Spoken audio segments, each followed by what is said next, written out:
Hello everyone, good day. We are back in the flight right now in the cockpit.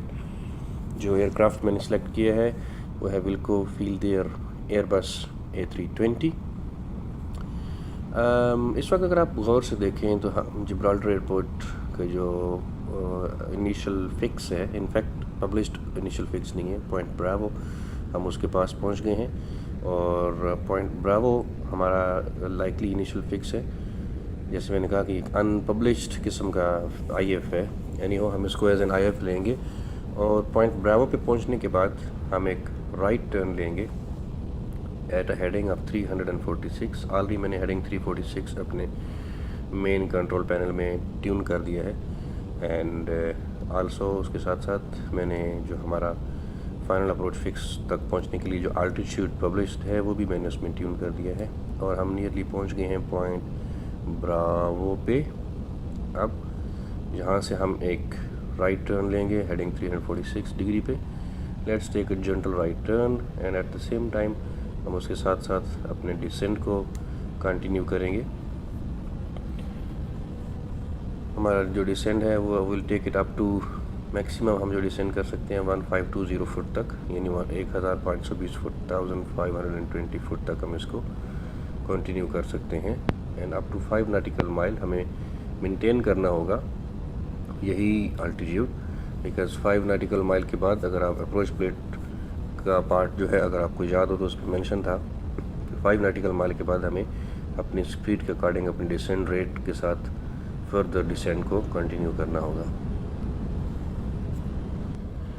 Okay, हम establish हो चुके हैं heading 346 पे। यही हेडिंग हमें फाइनल जो हमारी मैनूवरिंग है, फाइनल जो हमारी लैंडिंग है उस तक लेके जाएगी। इसके अलावा हमारे पास कोई और इंस्ट्रूमेंट नहीं है। एक आपसे मैंने चीज़ कही थी ड्यूरिंग ब्रीफिंग पार्ट कि कैसे हमें पता होगा कि हमारे इस एयरक्राफ्ट में रडार पे हमें कैसे पता चलेगा कि कितने नॉटिकल माइल पे हम। अगर आप गौर करें कि अगर मैं मेन कंट्रोल पैनल के ऊपर ये एयरबस A320 है, अगर यहाँ पे मैं एयरपोर्ट का बटन जो है उसको प्रेस करूँ तो जो मेरा नेविगेशन डिस्प्ले है यहाँ पे उसके अंदर आप देख सकते हैं कि LXGB एयरपोर्ट जो है नज़र आ रहा है। इस वक्त हम 7.5 से 5 नॉटिकल माइल के बीच में हैं। तो हम इसी को मद्देनज़र रखते हुए इसी की सपोर्ट के ज़रिए हम फर्दर अपनी फ़्लाइट को जारी रखेंगे।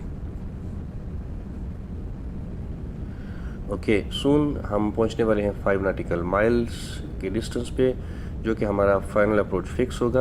और यहाँ पे जाके हमें अपने एयरक्राफ्ट के लैंडिंग गियर को डाउन करना होगा।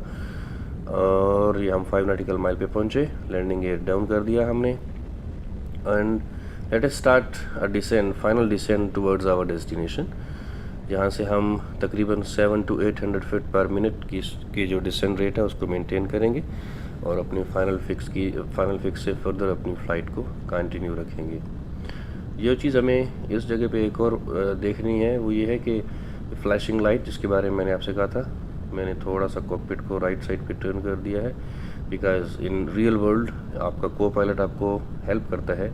आपकी अपोजिट साइड पे अगर आपको कुछ विजुअल ऐसे पॉइंट्स हों जिसको वेरीफाई करके आप VFR फ्लाइट कर रहे हो तो, लेकिन क्योंकि इस सूरत हाल में मेरे पास ये फैसिलिटी नहीं है, सिंस इट्स अ सिमुलेशन, हम अपना डिसेंट 346 डिग्री पे कंटिन्यू किए हुए हैं। साथ साथ हमें ये भी देखना है 2.5 to 3 नॉटिकल माइल से ज़्यादा हमें दूर नहीं रहना चाहिए फाइनल जो लैंडिंग रनवे है।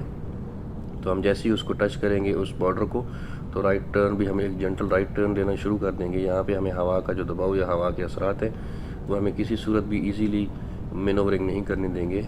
अभी तक हमें फ्लैशिंग लाइट नज़र नहीं आई और आई होप सो कि अगर वो फ्लैशिंग लाइट हमें नज़र आ जाए इस स्टेज पे, it should come up now, और that will be an alert कि हम फाइनली अपनी लैंडिंग के लिए हमें अलाउड किया जा रहा है। और ये आप देख सकते हैं ये flashing light, let me try to mark it, ये यहाँ पे ये है लैंडिंग के लिए फ्लैशिंग लाइट। हमें इसके साथ अपने एयरक्राफ्ट को फाइनली अलाइन करना होगा। आप विंड का इफेक्ट जहाज़ के ऊपर देख सकते हैं कि कितनी ज़बरदस्त किस्म की टर्ब्यूलेंसेस का सामना करना पड़ रहा है। जैसा कि मैंने ब्रीफिंग पार्ट के दौरान कहा था कि मैंने खुद से विंड के जो टर्बुलेंसेस हैं वो इस तरह के एडजस्ट किए हैं कि जो रियल वर्ल्ड में भी आपको फील होते हैं या आपको मिलते हैं। Let's turn back to the real conditions. हम अपने ग्लाइड स्लोप पे इस्टेब्लिश हो चुके हैं। फ्लैशिंग लाइट के ऊपर से गुजरते हुए हमें अपना डिसेंट जो है उसको भी मेंटेन रखना है, प्लस विंड इफेक्ट्स जो हैं उनके साथ भी हमें कम्बैट करना है। मेक श्योर कि हमारी स्पीड बहुत ज़्यादा रिड्यूस ना हो जाए, अदरवाइज़ ये विंड्स हम इंस्टॉल कर देंगे और will be crashed. Let's try to accomplish centre line, keep on moving. Centre line पे कंटिन्यू रखने की कोशिश करते हैं, कीजिए कीजिए कीजिए। और ये सेंटर लाइन, ये टच डाउन, रिवर्स थ्रस्टर्स, और इसके साथ ही जहाज़ को उसकी अपनी ओन नेचर पे let's leave it. Oh near miss, क्योंकि रनवे बहुत छोटा है, हम अगर सडन ब्रेक्स अप्लाई करेंगे तो भी हमारे लिए प्रॉब्लम होगा। Let's look at the replays and the flight path of this. Thank you for watching. हमारा नेक्स्ट एयरपोर्ट जो हम करेंगे वो है मादेरा, पोर्चुगाल में वाक़या है। 10 मोस्ट एक्सट्रीम सीरीज़ के इस एयरपोर्ट में आपको I hope that will be a different approach for you. Thank you very much. Let's have a look at flight paths and the replays for the flights.